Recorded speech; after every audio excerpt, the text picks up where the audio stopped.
Hello everyone and welcome into the studios. You'll recognize the Director of EMS, Terry Cobb, and you have with you today Mel Tripp. Mel is, what's your responsibility now? I work with Lawrence County EMS. I've been with the county there 16 years. I'm a shift captain, supervisor. All right. Now Terry, you chose some men to come in today to be able to share with everybody some of your key players at EMS. Let's flip back to you, Terry, and how long have you been with EMS in Lawrence County? So here in Lawrence County, I've been here since '95, so going on 27 years this year. Thank you. That's a lot of service. Thank you. Yeah, you got a great temperament. Anybody that knows you Terry, you got, I would have to say, the perfect temperament for somebody that is a EMS director or that type of position. You handle a lot of stress in a day, a lot of situations that you have to keep that calm demeanor. Otherwise, you're not going to be successful. So hats off to you on that. I mean, it's been rewarding for you, I'm sure? It's been extremely rewarding, Ron. I couldn't think of anything else that I would rather do. Serving people, taking care of people in their need, and in my current role as director, taking care of the service, so that the service is able to take care of people. So I couldn't imagine anything else. How many people are involved with EMS? So right at 75 currently, full-time and part-time. Yeah. A lot of rotation there, a lot going on 24 hours a day, isn't there? Yeah, we respond to roughly 10,000 calls annually. On a day, that ranges from 30 to 50 a day. Wow. And so Mel is a shift supervisor. Let's talk about your responsibility. What is a shift supervisor? Basically, we do a lot of the scheduling as far as setting up for each shift. We had to manage 5 different crews on a daily basis, 24 hours a day. We have to work on public relations as far as with the hospital and dealing with discharges, transfers, along with 911 calls, which is our primary responsibility. Mm-hmm. Yeah, and so communication's the key there. For sure. Yeah. Let's talk about your experience in life. What brought you to this point? Well, I grew up around it. My dad was a firefighter, paramedic. He actually worked for Lawrence County just prior to me being able to get on. While I was in school, he actually passed away. So I was fortunate enough to get hired with Lawrence County, and when I was initially hired on, I was hired on as Medic 38, which was my dad's medic number. So I really appreciate that opportunity to try to fill those shoes. It's been a challenge, but I've enjoyed the opportunity. Yeah. A little background on that: whenever we have a medic that passes away, we typically retire their number. So his dad's number, Medic 38, was put into retirement, and then when Mel came on, we offered that number to him. So a little background on that. Yeah, thank you. Thank you for clarifying that. And now, let's talk about your dad. How long did he serve? I know that he got his EMT license in 1978. Wow. So his paramedic license was somewhere around 1990. So he's served quite a few years, and it was 2005. Matter of fact, he worked his last shift on at Lawrence County. It was the next day he got diagnosed with cancer. Wow. The following day, but yeah, he had a few years in. I guess it was kind of born and bred into me. Yeah. What was your dad's name? Wallace Tripp. Wallace Tripp. Mm-hmm. Awesome. Yeah. You know, when you grow up around somebody who serves, who wants to give back, who is a person that has that heart, but not only that desire, it takes a special breed of person, really, it does, to serve, put yourself in harm's way, to get out there and to try to be that guy that is going to contribute every single day, every minute of every day, really. What did your dad teach you? What can you reflect on that he shared with you in life that's made you the man you are today? Cooking's one of them, I'll say that. Yeah, all right. I do enjoy cooking, which is something that he was very well known for. I guess the biggest thing is I still on occasion hear stories about him, and a lot of those was the fact that he did give, and he did enjoy serving others and taking care of others. So I guess that's something that he did pass on. And hopefully it appears that I get to pass it on to mine. I have a 17-year-old that's starting EMT school tomorrow night. Awesome. What's his name? So his name's Gavin Tripp. All right. So Man, generation after generation. we'll see. Yeah. Well, you know, it makes me think of the scriptures saying iron sharpens iron. And, you know, you guys go way back, don't you? We do. We actually went to high school together. We graduated in Dodge County in 1991. Yeah. So we've been around each other for Yeah. practically all of our lives. Pretty much, yeah. So y'all some of the best things ever come out of Dodge County, right? That's what we think. That would be my opinion, but it would also probably depend on who you ask. So, Yeah, for sure. Well, let's talk about what your day's like, a typical day's like for you, Mel, or is there one? I don't know that there's a typical or an ordinary day in EMS, but with Orange County, our day starts typically around 7:30 to 7:45 a.m. in the morning. We do what we call shift change at that point. Oncoming crews have to be updated or with the off-going crews as to the situation as far as our ambulances and how the service is going. And after that, then we basically just kind of wait for our first call, and that could be one of any unknowns. So Checking off their equipment in the morning, so making sure all their equipment is functioning, the trucks are stocked at the beginning of the day, and they stock and stuff during the day, but kind of first thing in the morning, that's kind of when all the ambulances get a good going through in the morning to get ready for the day. Yeah, how many ambulances we operate?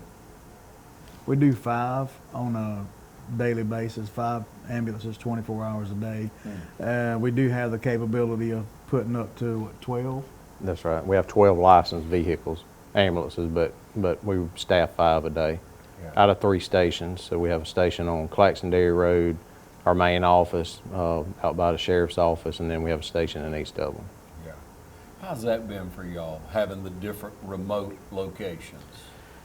I think it's worked out really well for us, kind of being on the outside perimeter of town. So, of course, call volume follows population, and where there's more population, there's more call volume. But being on the outer perimeter of town, I think gives us a benefit of having good response times, because we do have the 4th largest county in the state. So good response time to the more rural, less populated areas, yet not too far away from where, you know, the higher call volume is. I think it's really worked out well for us. Tell me why you chose Mel for the position. He does a really good job. Mel's he thinks of others before himself. Has a good servant's heart. He's been a good asset to us. He's been our most recent promoted captain. Probably what year? November will be a year. So, and you know, it's really competitive, and that's a good problem to have when there's a lot of good candidates. So I feel like we are surrounded with a lot of good people doing a lot of good things. So, but he's done a good job in that role. Yeah. Mel, you're responsible for a lot of people, organization, as we talked about, but let's talk about some of the daily activities that the people under you face, and maybe what trials they face, or maybe situations that may be dangerous for them. Is it that type thing? It is a daily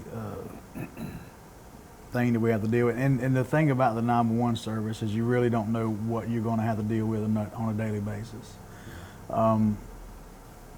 We have to go, basically if we're dispatched, we go whatever it is, whether it's someone having some type of mental breakdown, or whether it's a trauma, whether it's strokes, seizures, heart attacks.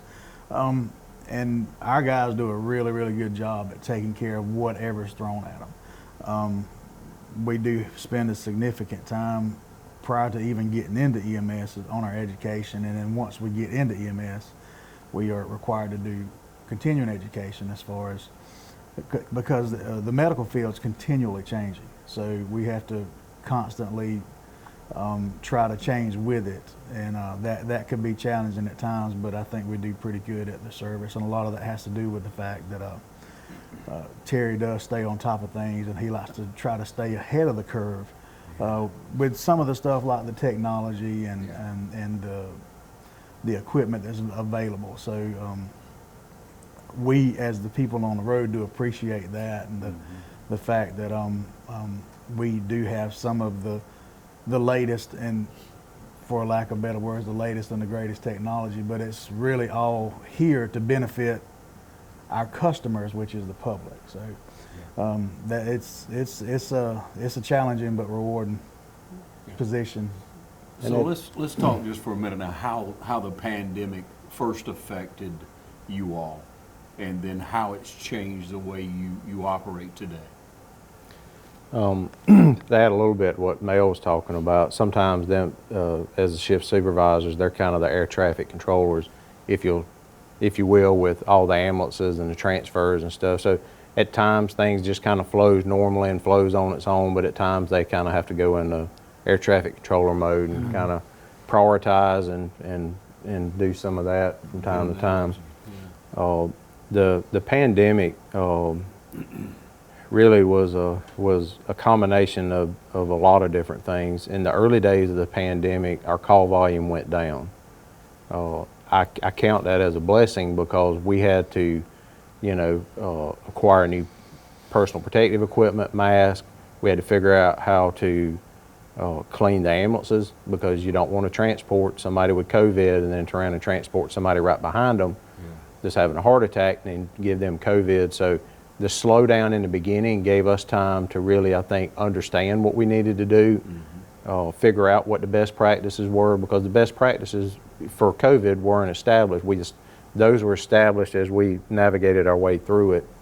A little later on into the pandemic, then the call volume picked back up and it got really busy. So it was really an unprecedented time. There was a lot of things that changed during the pandemic, and we learned a lot from that. Of course, hospitals and facilities, visitors and no visitors, and so there was just a lot of things that I think prior to the pandemic was really just a given, that this is what normally happens, so this is what's going to happen, and a lot of those things changed. And I think those of us as leaders had to figure out what was an acceptable risk versus what was an unacceptable risk, both to the staff and the patients. And then we all kind of went through staffing challenges. When the pandemic came about, wages and hospitals were short staffed. They were seeking other staff. So there was a healthcare employment void that went on really across the whole spectrum. So we navigated our way through that also. So it was really a little bit of everything in about 2 years' time. Yeah. Well, it was a pretty scary time when the pandemic hit, and then working through it. It was definitely a difficult time. Scary. I don't know. I think we, as EMS personnel, we just did what we had to do, which is a lot of times the case, the way we deal with things. Looking back on it, yes, they had the potential for a lot to go wrong, but fortunately we did navigate and work our way through it, and I think we came through it pretty well. We had a couple of times where we had some employees that were affected with it, and stuff that we had to deal with, but again, we made it through it. So I guess the scariest thing is how personal it could get, there, because like I said, we were right in the middle of it, and we didn't. I'm not going to say we didn't have a choice. We did have a choice, because we didn't have to come to work, but we did. Yeah. But we also had to go back home. Yeah. And when we went back home, we had to be extremely careful with what we took back home. Right. So it didn't end here. We had to change. I know personally, I had to change the way things went at home. You don't just walk in and give your kids a hug and then go get in the shower. You went and there were times you just had to tell them to stop, stay away.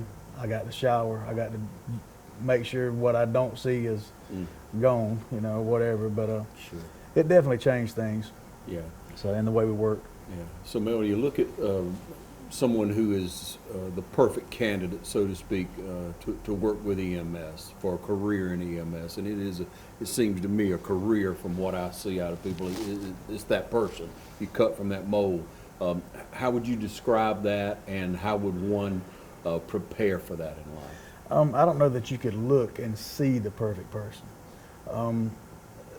That person, a lot of what it takes to do this job is not on the outside, it's on the inside. You have to be a given person. You have to be a person that's willing to go out and do what other people aren't willing to do.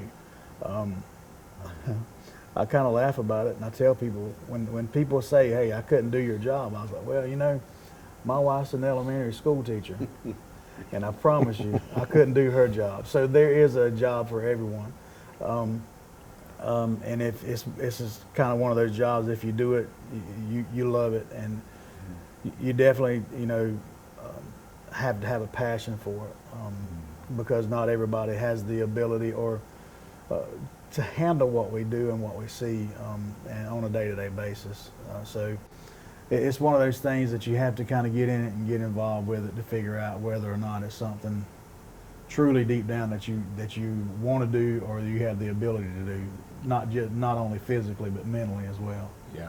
And it's very rewarding beyond your pay too. So when I say that, sometimes you have a good outcome with a patient, and of course, you know, you can't share that with everyone, but you know in your heart that something good come out of it. So I feel like there are some rewards built in the profession that don't come through the paycheck. Right. For sure. Has to be.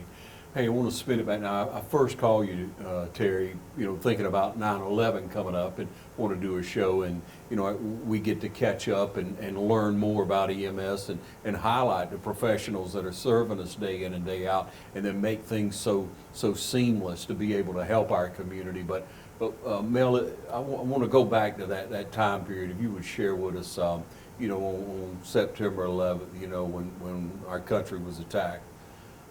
Tell me where you were, how you felt, and what was going on around you. I was actually in South Georgia, just outside of Albany, or I say Southwest Georgia. I can remember walking into an old store. There were some guys sitting around a small table, kind of like that, and they were watching TV, and looked up, and they had the video playing, and it was just like, just blown away, because it's something that you never would have even remotely expected to happen here in our country. At that point in time, I was not in EMS, but I was a volunteer firefighter, and it's not just firefighters, EMS, law enforcement. We're really and truly like a big family, and although I wasn't there personally, you kind of feel it pretty deep down, because as a firefighter or as a paramedic, law enforcement, their family. It doesn't matter if they're hundreds of miles away. It still kind of hits home, because it's what we do. Yeah. So yeah, it wasn't just that day. There were several days that just watching the footage over and over again, that it just kind of becomes overwhelming, because you couldn't imagine being in the situation those guys were in. There's no way that prior to that date that we could have even imagined facing something like that in this profession. Not here. Yeah, changed our country, changed our world. For sure, didn't it? yes, sir. Yeah. Mel Tripp, Captain Mel Tripp, thank you so much for joining us. Terry, we'll be right back. You stay with us. Hi, I'm Kyle Gerard with A+ Flooring and Construction. We're in our showroom, and I want to show you some of the new products that we have. We have a complete line of ceramic tile from Premier Tile. We also have the new Chesapeake LVP display, as well as a lot of our shawl carpet displays. We'd love for you to come down and shop with us here at A+ Flooring and Construction. A couple new things that we have a brand new complete line of cabinets. We also have our new metal roof distributor for metal roofs here in town, as well as shingle roofs. We can supply all your needs at A+ Flooring and Construction. So come see us at 371 Georgia Highway 338, or give us a call at 478-676-2662. It's that time of year when we come together to support our teams. And our team here at Dublin Chevy Buick GMC is here to support you. Down here at Dublin Chevrolet, where we're putting dreams in driveways. Go, let's get out there. Whether it's helping you with your next purchase or just servicing your current vehicle. Yes, Miss Thomas, we've got your Traverse booked for next week. North and south. Get that quick, get that quick. And remember, support your local team. You know the rest. Now we're joined by Brad Poucher. Brad, you work with these guys, and we talk about an atmosphere of work. We talk about the struggles that you guys go through, but man, you got to have a good sense of humor to work around you guys, don't you? You do. EMS, first responders in general, people say, we have a warped sense of humor at times, and that's how a lot of people deal with the stuff that we deal with. Yeah. We see a lot of different situations that normally would not be good for anybody, but we go into people's worst days, worst events, and kind of bring order out of chaos to help them. And so how we deal with that at times is through humor and being able to talk about stuff and work through that as a shift or as partners. A lot of times I'll go and say, hey Mel, let's talk about this, or anybody else on the shift, hey man, let's talk about what happened, and that gives us a chance to kind of debrief and go through and get those feelings out so that we're able to function and continue on with what we're called to do. Yeah. So Brad, you and Mel work really closely together. I mean, you're his assistant supervisor, right? Yes, sir. And so let's talk about those responsibilities, what you do for EMS here in Lawrence County. My role is when we come in as the captain, they've got a lot of responsibilities to get that shift going in the morning. So my role when I come in, I'm out there getting on that truck, getting things checked off while he gets his stuff done, assisting with anything else. If I know a game plan that we've put into place as far as what we need to accomplish or do that day, while he's getting that done, then we'll get the truck checked off, and then we'll start the other things. If we have a truck that we need to go through an inventory on a certain day of the month or something, then we'll get that going, and I'll help kind of organize the rest of us as he's finishing up those duties and work on that. Gosh, I get the impression, Terry and Brad, that it's all about the equipment. You got to have your equipment in order. You got to be prepared. Preparing is key to it. Preparing with your training, preparing with your equipment, preparation is key to being successful. Yeah. You talk about the service heart, you said that earlier on Mel. I mean, it's applicable to you for sure. I mean, it's just so obvious. But when we look on Brad, you talk about a servant's heart, and so share with everybody how you grew up. Let's talk about your family, where you grew up. You're obviously not from around here, as they would say. But, share with everybody, where you're from and about your parents. It's a Yeah, great story. absolutely. They joke around with me and call me the Yankee. Mm-hmm. When I first started, they called me the darn Yankee. It's gotten better. Yeah. I've become known as the Yankee now, so that I'm growing on them. Yeah. But I grew up as a pastor's kid. My parents were pastors with the Salvation Army, so we moved around quite a bit, living in many different states. Was born in Michigan and have lived in Michigan, to Indiana, to Missouri, to Iowa, to New Mexico, Pennsylvania, and Minnesota. Yeah. So lived around quite a bit, been to many different places. I've worked as a paramedic in Minnesota, where I started off and got my first responder in EMT, and then to Iowa and did my intermediate and my paramedic, and then worked as a paramedic in New Mexico and in Pennsylvania, and now here.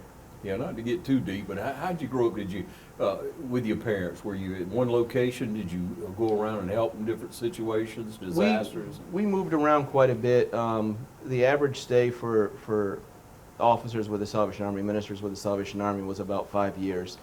So my dad would joke with me that he's the reason I got into this field, because I would always go with him to fires or disasters and help serve with the canteen and stuff. Yeah. So he would always say that he's the reason I got started in this. Tell me about your mom and dad. What's their name? My dad's name is Irvin. He passed away years ago now. And my mom's name is Faith, and she's living in the Athens area with my sister right now. Great, great. Hey, so growing up, what kind of advice, what things would you remember that your dad said that really made an impact on you? Well, that's tough. I think my dad showed me that to have that servant's heart, no matter where we were at. He never met a stranger. I'm not quite like that. He could go up and just talk to anybody. I've got to kind of get used to people before I can reach out and start communicating and stuff with them and everything. But I think that would be it. Just being there for people. And he was a people person, and that taught me a lot. Watching him as he dealt with public and others, and giving that caring heart to those who were serving and taking care of them. So. Yeah, sounded like a great man of God. Yes. Yeah. So, you know, you moved here. Why did you move to Georgia? Oh, found my Georgia peach. That's what we were looking for. Yes. Yeah. Yes. Great. What's your wife's name? Jenny Poucher, Jenny Price Poucher. She's a teacher with the county schools over on the east side. Wonderful. So, yeah. Yeah. Thank you so much for what you do. How has it been to work here with Terry and with everyone at EMS in Lawrence County? Man, it's been a family atmosphere. I've been here since 2007 part-time, and then after I got married in 2009, I came on full-time with Terry, and been working with him since. And it's been a family atmosphere. We've worked well together. We're able to hang out and do things together. We have a lot of good policies and stuff in play as far as protocols for how we take care of our people. We have excellent equipment, a lot of good advanced equipment to make sure that we're providing the best care we possibly can for the people of our county.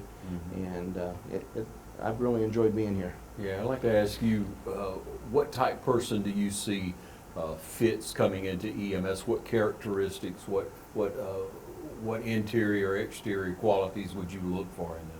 I think it takes all kinds, but as Mel stated earlier, they have to have a caring heart. You can't be in this field without caring about others and wanting to help others. So that's key, and really that's inside. That's hard really to find, to look on the outside of somebody. But anybody we have working for us, we really have people that care, who want to make sure they're doing the best they can. And I think that's why sometimes the negative outcomes that we see in our job affect us so much, because we want to make sure that we're being successful. And obviously we can't on every single call, but that's what drives us. We want to give the best care that we possibly can to those that we serve. Yeah, well, you can't determine the ultimate outcome, but you are successful because you give it everything you have. So, Yes. for sure. But you see the type of service we have in EMS, ladies and gentlemen. It thrills me to know and to be able to share this with you. Let's look back, Brad. Now you've been in EMS. You've been in service for many years. Where were you when September 11th happened, 2001? I was living in New Mexico working as a paramedic on the outskirts of Albuquerque, and was actually on shift when 9/11 happened. I remember I was doing like a 48-hour shift, so we had been busy the night before. So I was still resting and getting some sleep when one of the other trucks in the county called me and said, "Do you see what's going on?" And I said, "No." She said, "Turn the TV on." And just seeing everything unfold during that time. So. Yeah. And how'd you feel? Gut-wrenching. Realizing that we were in a situation that we've never been in before. What's next? What's going to happen? Seeing the other planes, go into the building. Yeah. Where's the next one going to be? How's it going to affect us? Do we need to be prepared for something around here? All those thoughts going through your mind and stuff. Hey, Brad, who'd you call? I called my parents and just talked with them. Made sure they were aware, and we kind of communicated back and forth that day as I continued to work and finish out my shift. Where'd you draw strength from? I draw my strength from God, number one. He's most important in my life, and that's where I draw my strength. But I've got a wide support area as far as that goes. whether it be from my family, my parents, co-workers, being able to reach out to them. But definitely number one is God. Yeah, that's awesome. Brad, we thank you for your service here. Terry, what would you say about Brad before? I think, you know, we have a really good culture. I say that humbly because I don't do what the other 74 people are doing. But I think, you know, Brad and Mel and all the people that work with us, I think we have a really good culture that, you know, that there's just, it's humbling for me to be a part of, to be honest with you. That's great. Hey, thank you so much for joining us. Thank Really you. Thank you for your service, Brad. And Thank hey, you. we're glad you found Georgia and finally found some warmth. I think I found a place where I'll be for quite a while. Awesome, awesome. You look for him out in the community, ladies and gentlemen. Thank these men for this service. We'll take a short break and be right back. Here's a big announcement from Central Georgia Primary Care. We're proud to announce the opening of our second location right here on Central Drive in East Dublin. No matter where you are, north, south, east, or west, Central Georgia Primary Care has a health professional waiting to serve you. Central Georgia Primary Care, next to Paul's Tire on Industrial Boulevard in Dublin, and now at our brand new location on Central Drive in East Dublin, right next to Thomas Auto Supply. Need an appointment? Call us at 478-202-9440. Central Georgia Primary Care, waiting to serve you at both locations, Industrial Boulevard in Dublin, and now on Central Drive in East Dublin. Hi, I'm Tom Domney, Dublin Wind Nelson Company. We're a full-service wholesaler specializing in plumbing, irrigation, and industrial products. We are committed to building long-term relationships with our customers by earning your business every day. With a staff that collectively offers more than 50 years of expertise, our team knows your industry. We're able to answer your questions and are ready to help you get the parts and equipment you need. At Dublin Wind Nelson, our goal is long-term success of your business. We achieve that goal with a simple commitment, doing things right, one customer at a time. Our showroom is complete with the latest styles and fixtures. Stop by and see us at 507 Airport Road, or give us a call at 478-272-3585. That's Dublin Wind Nelson. Now, ladies and gentlemen, welcome back. We have Stephen West, and he's the Deputy Director, working right alongside of you, Terry. Tell us a little bit about yourself, where you're from, and how long you've been with EMS. Stephen West, paramedic. I started with the county in August of 2000, and love working for the county, love what I do. Recently transitioned to the deputy director position a little over a year ago, and really enjoy it. Yeah. Terry, we talk about advancements. Every time we've spoken in the past, you reel off things that you brought on, better equipment, and that's what it's all about. You talked about equipment earlier. You got to have it. We have a piece of equipment here that's pretty new. In the last 90, 120 days, you've added it. Let's talk about what it is, how it works. Yeah, so these monitors that we have now, so we've always had cardiac monitors, but technology always improves and there's always things to gain. We've had 12 lead monitors for about 15 years now. This is the next generation 12 lead monitor, so it's also capable of doing a 12 lead. We have more capabilities with it than we had with the previous generation in that the hospitals can actually log in, we can log in, administration, and see live what's going on with a patient. So we've never really had that level of capability. We were able to transmit a 12 lead, which is the equivalent of a snapshot picture of what was going on in a moment. Now they have live monitoring capabilities, so it's as if they were looking at the screen of the monitor.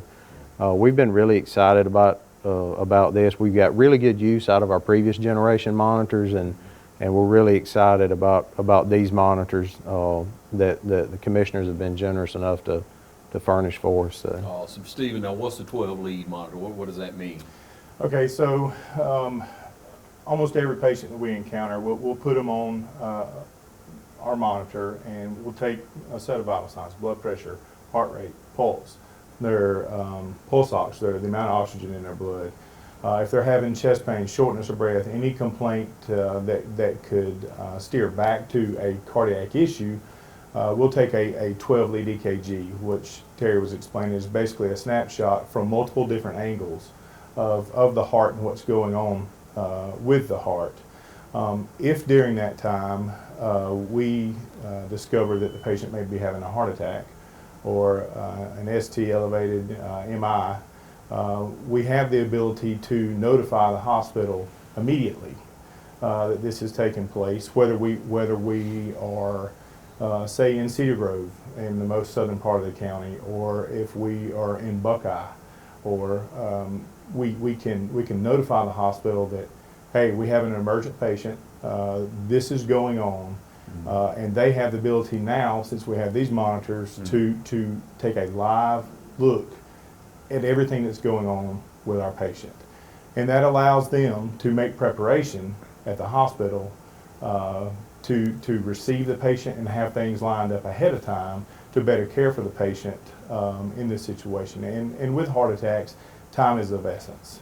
So a lot of times when we're able to identify in the field that the patient's having a heart attack, an ST elevated MI, as we would say, they're notifying the cath lab, the house supervisor, many different departments there that be required for this patient, so that when we arrive, we're able to go straight to the cath lab. There's no delay. Time is saved, heart is saved, better outcomes for the patient. Terry, what kind of response time you have? So we average just under 9 minutes average response time countywide. Yeah, so you tell me if I'm out in Menor, the other side of Menor, you can respond to me. The hospital can see what's going on once you hook this machine up all the way in and have everybody in place, so whenever I get there, they're ready for me.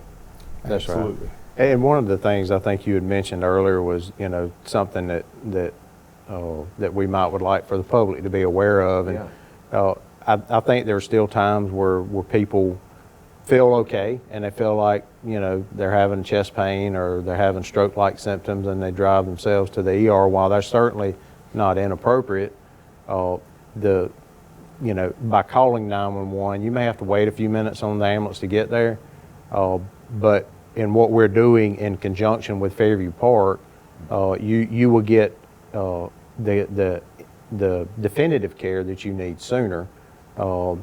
Like for one example, that Stephen was talking about a heart attack and the different departments and stuff that'll be notified and be waiting. Strokes. Whenever we encounter a stroke and we call the hospital, they again notify all the different agencies that or the different departments within the hospital that have a role to play. One of the things that we'll do is we'll go directly into the CT scanner. So when we walk in the hospital with certain type strokes, we'll go directly to the CT scanner. The ER staff, nurses and doctors will actually meet us there. Yeah. We'll do patient report and be doing patient handoff while the patient's getting a CT scan, which is key to getting the definitive care that they need. So I think that's probably one of the things that I think that we would like for the public to know, that it is beneficial when you have a true emergency, especially a stroke or a heart attack, to dial 911 and let us be a part of helping you. Yeah, you think about the time you got to get there and you think, well, I can get there faster, but then you got to think about, you got to walk in that door, you got to have a receptionist assess what's going on. You sit down, I mean, just that time alone takes away any drive time that you may have saved a few minutes. Stephen, have we had an opportunity to use this much already? We have. We've had them on all of our ambulances since August the 1st. So they've been used quite a bit. Well, how do you feel about that, the success of being able to do this? Any opportunity to save time is going to improve patient outcome. Hands down. When someone's going through a heart attack situation such as that, or a stroke, any major event like that, time is your enemy. So any improvements that we can make in technology or in other aspects of our operation to improve time saved, it always leads to better outcome, better patient outcome. Stephen, talk about your background, your training. I started in 2000. My last quarter of EMT school, I was enrolled in paramedic school, so I felt like I knew from the beginning this is what I wanted to do. In our line of work, there are 3 different levels of certification. You have EMT, which is at the most basic level. You have EMT Advanced, and you have Paramedic. So I knew from the beginning that this is what I wanted to do as a career. My father is also a pastor, and I was able to watch him growing up lead with a servant's heart. And I think that also led to me wanting to help others. I remember watching him growing up in hospital situations, dealing with families that are going through grief and so forth. And I think that's helped me know how to deal with families in those situations. Yeah. Stephen, what's your dad and what's your parents' name? Phil and Cheryl West. Dad's a retired minister, Baptist minister at this point, but he is still in the ministry helping churches that are without pastors. That's awesome. What's some advice they gave you growing up made you who you are today? Without a doubt, just the examples that were set were lead with a servant's heart, help others, be compassionate toward others, and be kind. Yeah, that's awesome. All right, so when we look at, Terry, we look at the investment that this takes and the opportunity when you go to county commissioners, when you go to a county administrator, Brian, and you talk to them. What kind of investment is this for our community? So this is roughly a $400,000 investment. Yeah. Yeah. And you help one life, and I'm sure they'd say, hey, it's worth every penny of it. We feel like it is, and even as he was talking about time is important, sometimes the things that we do may not change our times, but if it changes and improves the hospital times, that's better for the patient. So we may not actually score the run in our inning of the ball game, but if they score it in theirs, then it's good for the patient. It's good for everybody. Yeah, moving everybody around. That's good. That's good. And we have one of these monitors, these Tempest Pro monitors, on each of our 12 ambulances. Wow. And the lifespan of the monitor, the last monitors that we had for 15, going on 15 years. 16 years. Wow. So we're proud of these monitors and are certain they'll carry us at least through the next 15 or 20 years. All right, so Stephen, real quickly, what is this and what are we seeing here? So what you're looking at here on the front of this monitor would be what our paramedics in the ambulance would be seeing. The cardiac rhythm, the heart rate, the blood pressure, the level of oxygen in the patient's blood, and some other things that we're not able to simulate here. But what I have in my hand here is what the hospital would see. The physician in the hospital, whether it be in the ER or in the cath lab or another department that we may be needing to take the patient to, within 2 seconds, anything that happens here or any changes that may take place in the patient, the physicians are able to see live here. There's two-way communication back and forth, and they can send us some guidance for treatment. We can communicate back with them, and again, this collaboration and integration with the hospital and the hospital system saves time and leads to better patient outcomes. We're super proud of this. Yeah, it just keeps coming. I'm sure you have to keep your pulse on everything going on, no pun intended, everything going on, with other EMSs nationally. And when you see these ideas, you have to act on them. You don't just spend the money immediately. You have to go through the process, prove that it's needed and beneficial for the community, present it to the county commissioners, the county admin, and then they have to approve it, and then you have to order it and get it in. It's a constant process, isn't it? It is. It really is, and everything that you described is true.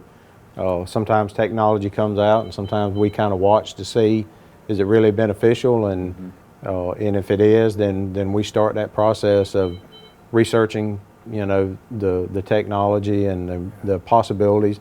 Because not everything fits in every community. Something that may be beneficial to one community may not necessarily be beneficial to ours. But once we see something that's beneficial, then we go to the commissioners and Brian Rogers, our county administrator, and they've been hugely supportive of us in 20 years that I've been the director. Yeah, good. I'm sure that's going to continue, and the community needs to understand that for sure. Stephen, let's take it back now for you, man. Back in 2001, September 11th happened. Where were you, and what was that experience like for you that day? I remember it very well. I was driving home from work, and I remember when I got home, I had received a phone call from a coworker, similar to Brad and Mel, as they shared. Turn on the TV. Probably the words a lot of people heard around that time. And I remember just sitting in the living room and watching on TV and just disbelief, just total disbelief. As Brad mentioned, you know, one of the things that was going through my head is, when is this going to stop? Because the point in time to where I had began watching on TV, I don't believe the Pentagon had been hit. The second plane had not hit the World Trade Center, the towers, and we were watching it unfold. So a question that came to my mind: when is this going to stop? Will it stop? Will this happen locally on a different scale? Yeah. There's a lot of uncertainty and a lot of unknown, a lot of fear of the unknown at that time. Yeah, yeah. And so how did you see change immediately, and then how did it ultimately change for our country, and has it changed for today? I think all the public safety agencies, they have a different realization at this point when they're dispatched to a call, whether it's law enforcement, fire, EMS responding, any public safety agency, that we truly don't know what we're going to.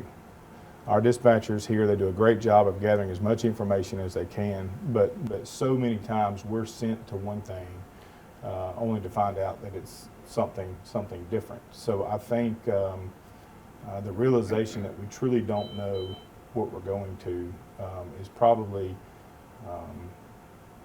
it goes through everybody's mind when they're dispatched to something. Those guys and all those responders in New York that day, they didn't know what they were going to.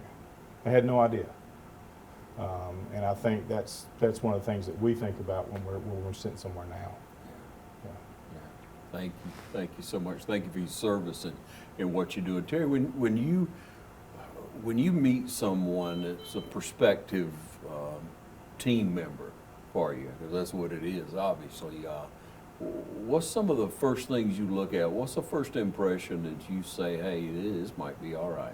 Character is probably one of the first things, is just looking at character and you know, just looking for good people. You know, we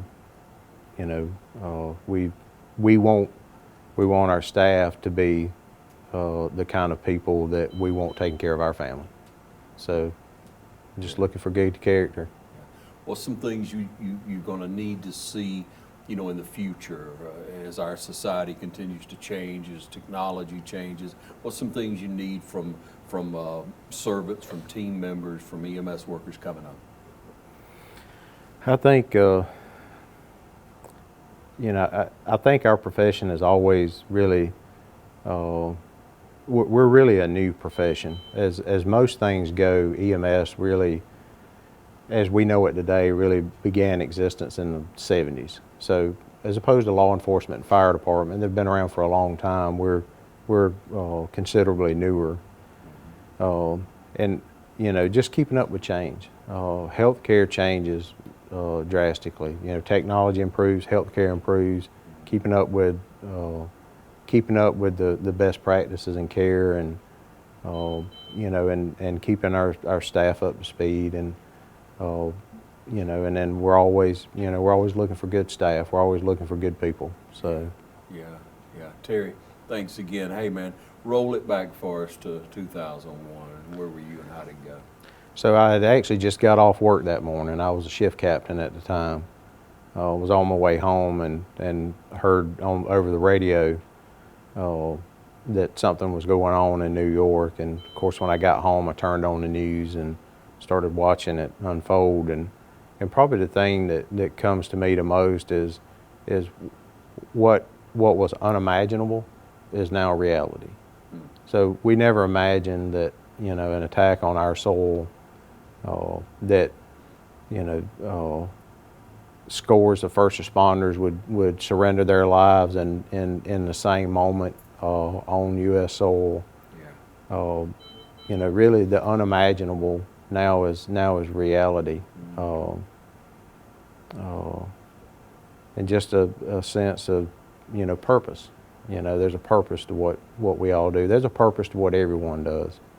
But I think it, for me, solidified purpose. Yeah, so if you could, speak to those people who lost their life and their family. What would you say to them, A genuine thank you for your service. We never really know what we're going into, and we certainly don't surrender our lives every day on every call, but you never really know, you know, when that time is going to come for you. And just absolute gratitude for their service. Awesome, Terry. Hey, if someone wanted more information on EMS, wanted to check out more about you guys' services offered, or maybe even opportunities, how would they go about that? So they can reach us. Our phone number is 272-0199. Our headquarters, our main office is on County Farm Road. It's right beside the driver's license office. Feel free to stop by there anytime, or they can call us. All right. Thank you so much. Really, I mean, hats off to you guys. Continued service. I hope you got a glimpse of what type of service that EMS provides for us here in our community. Mel, Brad, Stephen, Terry, thank you all for joining us, and thank you for joining us right here on TV 35.